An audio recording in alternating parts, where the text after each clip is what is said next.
Hello guys, Shafkat here. Welcome to my channel, and today I will show you what setup I have kept on my phone. So let's get started. As you can see here, this is the lock screen I use, and if I unlock my phone, it just shows this awesome animation. And if you want to download this wallpaper, I will give you a link of this app that you can download for any Android phone. And you can see here it is a live wallpaper, and you can see, but it does not affect your battery that much. So most of the time you will be in apps and it will not consume battery. This is the widget I download from an app called Hook KWGT, and you can download and then you can use it in KWGT, and that app is also free.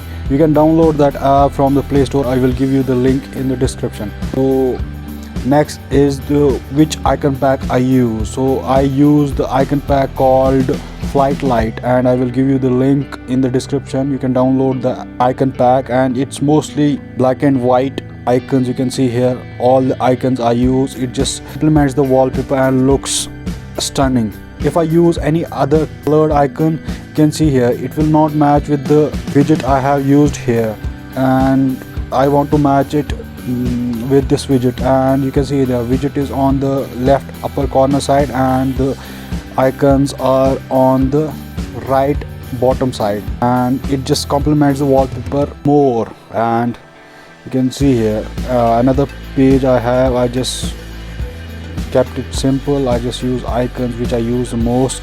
You can see here all the Google apps, Play Store, contacts, my browser, and other things. That's all for today. If you enjoyed this video, do a like. If you want to say something, say in the comment section, and do subscribe to my channel. I will see you in the next one. See ya.